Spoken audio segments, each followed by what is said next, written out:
We've broken down both the offense and the defense with David Hale of ESPN, and now we're going to look at a big picture look at Florida State in 2023. We ended our last video talking about Jordan Travis for Heisman. We're going to talk about that in just a moment. But David, let's look at Florida State in 2023, and it really gets started with a bang, taking on two different highly profiled Tiger teams, the LSU Tigers in Orlando in week 1, and then Clemson in week 4. FSU fans have debated this for much of the offseason. Which game is more important and which one is more of a must-win for the Noles this year? That's a great question. I mean, obviously, you look at the fact that if they lose to Clemson, there could potentially still be a rematch in an ACC championship game.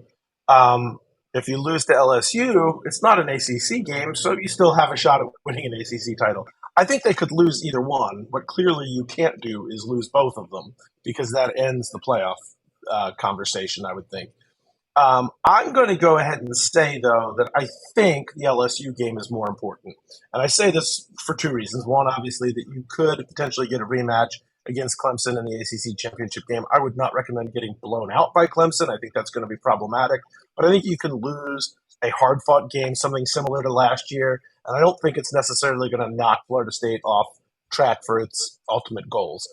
LSU, though, you lose that week 1 game, you lose to an SEC team, you lose to a team that you beat last year, and because of how much hype there has been this offseason, because of the way the bandwagon has grown and the narrative has become sort of this fever pitch as the season approaches, and because Florida State has not shied away from any of that, I think it's really incumbent for them to come out week 1 and make a statement. Not just to say, all right, we added this to our resume, it's a win for us getting into the playoff, but to say all the shit that people were talking about all offseason, that stuff was real.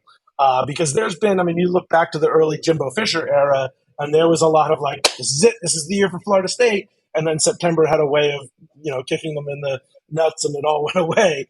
I don't think this is that same thing, but I think you have to be very careful to make sure that you are, hitting the ground running in week 1. And I think that game sets a tone for what comes after that.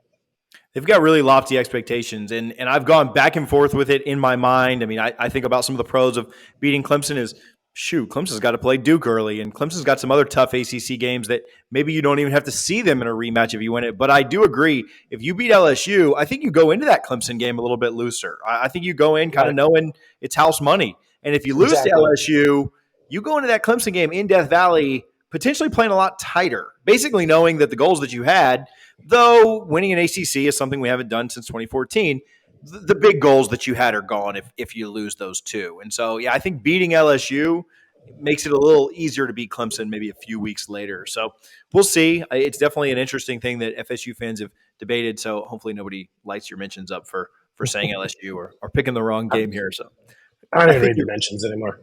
You're battle tested at this point. Okay, Florida State should pick up wins against Southern Miss, Boston College, Virginia Tech, honestly, Syracuse. They do play Duke. And so I want to ask, of the 4 ACC games that they have in a row, Duke, at Wake, at Pitt, and then Miami, who Miami was a dumpster fire last year, I know, but with a healthy Tyler Van Dyke, if they're still playing for something in late November, it could be a tougher game. At Pitt, at Wake, a place you haven't won in a long time. How would you rank the difficulty of those 4 games? Duke, Wake, Pitt, Miami. I'll start with the easiest, which I think is Duke. And I'm not knocking what Duke accomplished last year. It was a lot, but there was a lot of, I don't want to say luck. It undermines sort of what they did on the field. But they had a very amenable schedule.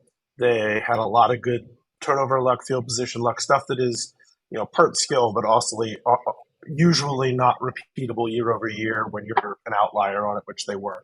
So I think Duke is certainly the most winnable of those games. And, of course, the Florida State history against Duke would suggest that it will be a win. I would probably say the next easiest game would be Miami, just based on where Miami was last year. And I think that I look at Miami, and as I've done these rankings this offseason, I've kind of convinced myself I like them more than I thought I was going to, because I think they're certainly very talented on both sides of the line of scrimmage, which I tend to go quarterback, O-line, D-line. and particularly middle of the defensive line. If you're good in those areas, I think you've got the foundation to build a very good team. They should be good in all of those areas. But then I start looking at, like, who are they handing the ball off to? They haven't run the ball well in years. Like, who are they looking to on the outside? They don't have a real explosive playmaker at receiver. Maybe some of those guys develop. I mean, certainly we wouldn't have seen Duke coming last year. But at this point, I think Florida State matches up pretty well with Miami. Then you have Pitt and Wake Forest. Florida State is clearly more talented than Wake Forest is, but it's been, 4 years since they beat Wake? Like, that's not good. And Wake, the schematically, Wake, what they do is different. Now, look, you don't have Sam Hartman, but what does that mean for Wake? I think there's a good chance Florida State just absolutely dominates Wake at the line of scrimmage. That's possible. So I think they should beat Wake on paper, but Wake does a better job than almost anybody in the league of turning on paper on its head and finding ways to win football games. I think the toughest one is Pitt. Because it's in Pitt, obviously, but that's a team that is sort of like diet Florida State to me. Like, they're good on the line of scrimmage. They've got some players they've done a pretty good job in the portal. They're going to be good on the back end of their defense. They always get after the quarterback. They don't make a ton of mistakes. That, to me, is the team that it's like, if they're going to beat Pitt, they've got to go out and beat them. They cannot sit back and wait for Pitt to make a mistake. They can't just rely on being more talented than them or bigger and badder. I think they need to go out and actually, announce themselves against Pitt. They certainly can do that, but I think that's probably going to be the most challenging of those games. All right, I want to give some love to our friends over at Smoothie Time. Appreciate all they do for not only FSU, but for the show as well. Saw they're also working with Joshua Farmer. We'll have some info on that coming to you very soon. But if you're in Tallahassee or going to be in Tallahassee soon, make sure that you stop by Smoothie Time. They're in Tally. Where is it? 1208 Capitol Circle Southeast, right next to the Beef O'Brady's. They've got a lunch special every day from 11 a.m. to 2 p.m. You get half off a smoothie with the purchase of any sandwich. Their club's amazing. Their BLT is really good. The chicken salad is great. The Sarai Surprise is my favorite smoothie there. It's a pineapple, mango, and OJ blend. Also got an Old Faithful that is strawberry banana. Again, phenomenal folks over there. FSU supporters, go check out Smoothie Time in Tallahassee.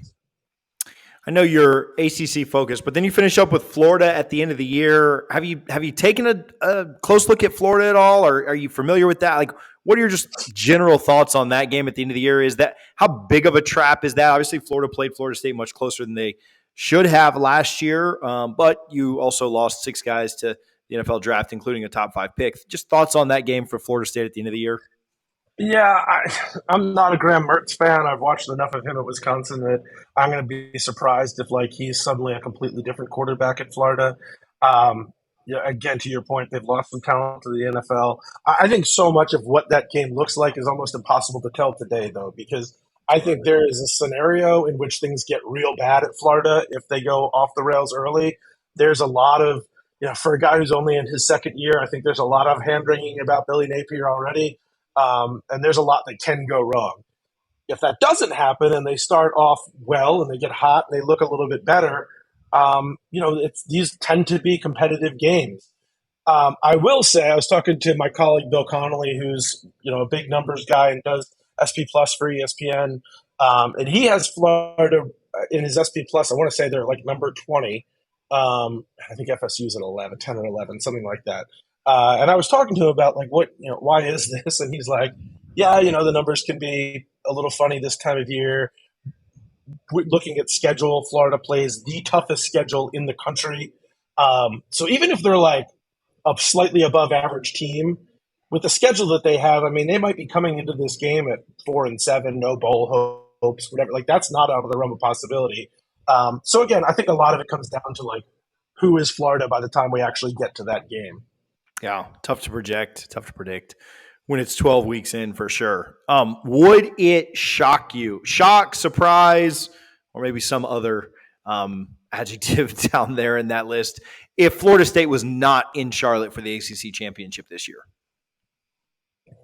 It's funny, I've recounted this a number of times. People have talked about the divisions going away this year, and so much of creating the divisions the way they did in the early years of Division ACC football was to set up the obvious Florida State versus Miami championship game, and that never came to fruition.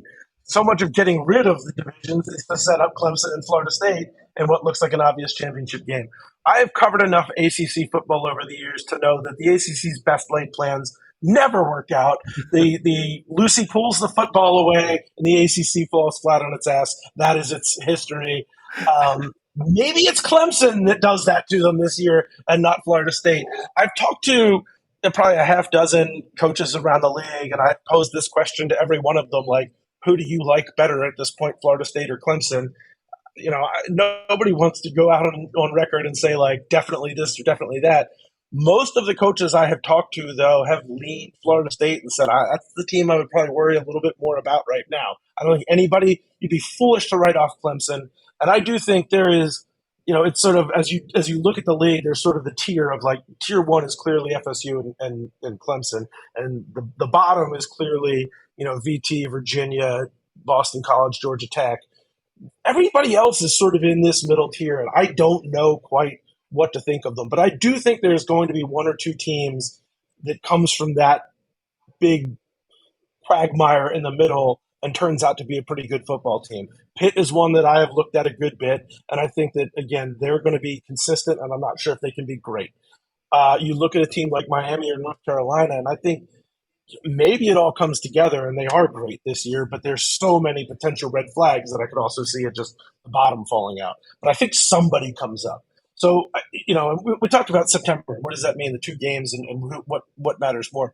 I almost think it's a very interesting question, and it's a question I'm sure Florida State fans would be happy to get to debate. But what happens if they win both of them and they're 4-0 at the end of September and their two biggest games are already behind them? How do you maintain that focus throughout the rest of the year and not get tripped up in one of those games during that 4-game stretch that we talked about, Florida at the end, maybe even, Syracuse or somebody else? It is not a cakewalk because this team has not done it before. We can talk about on paper all we want. We can talk about how great they ended last year. We can talk about embracing the hype. We can talk about embracing the target. We can talk about Jordan Travis and the O-line and the D-line. All of those things are great to talk about this time of year. We have not seen this team do it in a decade. So would I be surprised? No, I won't be surprised if they don't make it this year. Am I going to pick them to make it this year? Yeah, I'm going to pick Clemson and Florida State because as much as I'd love to be interesting and pick something different, I think it's just too obvious right now. We led this off talking about the potential of Jordan Travis in New York City for the Heisman ceremony. I'll make you make another prediction. As of today, if you had to list out 5 candidates, sometimes they only invite 3, sometimes 4. They're inviting 5 this year. Is Jordan Travis there?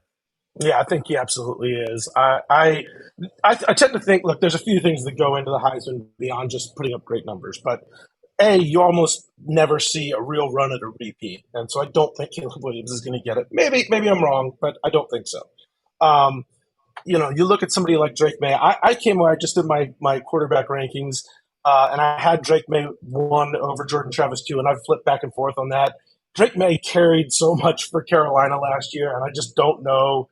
If they are not better, I don't think the stars align for Drake the way that they did last year to put up the kind of numbers that he did. I think he's clearly the higher NFL draft pick, but I don't know. I think he has a harder road to get to the Heisman. What Jordan has is a potentially great team. You got to have that. He's really good as a dual threat quarterback, and I think that being able to have those sort of highlight reel plays with your legs make a big difference to Heisman voters. And he's got the narrative. And so much of Heisman is about the story. It's about having that Heisman moment. It's about having the narrative, the backstory, the thing that gets talked about during every broadcast. The broadcasters go back through the narrative to educate the audience again and again and again. And it becomes sort of part of the storyline of that year's college football season is that player's story. Nobody in college football has the story that Jordan Travis does. So, look, if he even comes close to living up to what the expectations are, I'd be pretty surprised if he's not there at the end. Yeah, you talked about what happens if they win one, what happens if they split, what happens if they end up in Charlotte. Again, if they split and then end up in Charlotte, and then somehow, if they're able to beat Clemson in a rematch or win the ACC, or even if they end up with 11 or 12 wins, it's going to be hard pressed for him not to win it, unless Williams hasn't gone out there and gone 13-0 or something like that. If you're the quarterback on the best team and you've got that story, You make some of those highlight plays. It almost like I wish you to save some of those plays against UF, though we needed them for this year. Because if you make those plays at the end of next year, you can write it in.